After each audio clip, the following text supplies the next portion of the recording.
For many, the name King Leopold II may evoke images of opulence and European royalty, but beneath the surface lies a story of exploitation, cruelty, and a bizarre set of rules that turned the Congo Free State into a place of unimaginable suffering.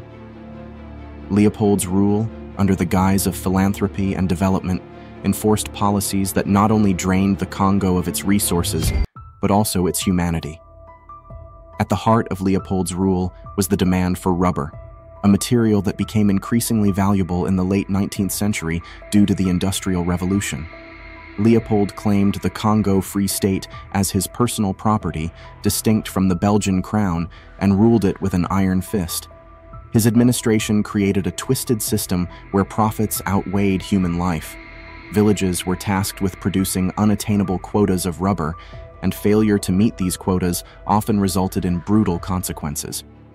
Perhaps the most bizarre and horrifying aspect of Leopold's rule was the mutilation policy, a grim practice that has become a haunting symbol of his regime.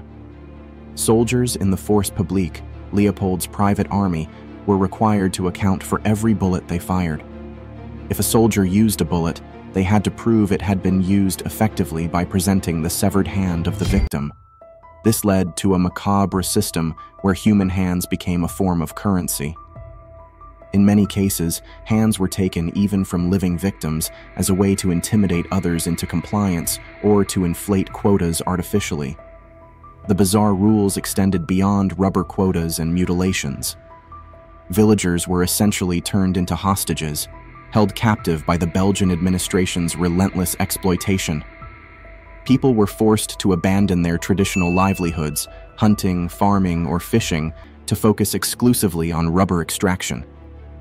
Entire communities were uprooted, stripped of autonomy, and subjected to systematic violence. The notion of freedom was replaced with an oppressive regime of fear and subjugation. Leopold, however, managed to cloak his exploitative empire under the veneer of humanitarianism. He framed his colonization of the Congo as a civilizing mission, claiming to bring Christianity, commerce, and civilization to the so-called dark heart of Africa.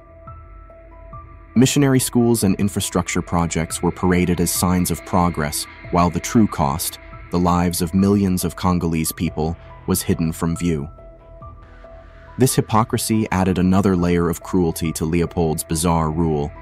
He sold a lie to the world while unleashing untold suffering in the Congo.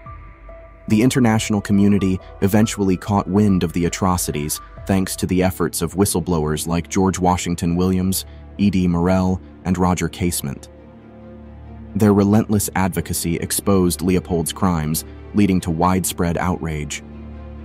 In 1908, Leopold was forced to relinquish the Congo Free State, transferring it to the Belgian government.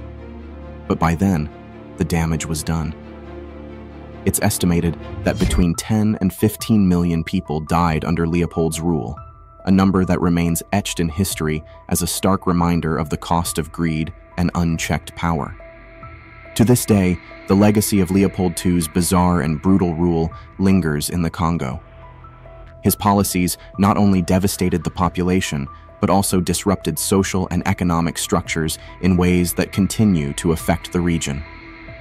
The bizarre rules he enforced were not merely a product of his time, but a reflection of his own avarice, a chilling example of how power, when left unchecked, can turn humanity into a commodity. In the grand tapestry of history, Leopold's rule serves as a dark chapter, a story of hypocrisy, cruelty, and bizarre policies that brought an entire nation to its knees. It's a story we must remember, not just for the sake of the victims, but as a warning of what can happen when the pursuit of wealth overshadows the value of human life.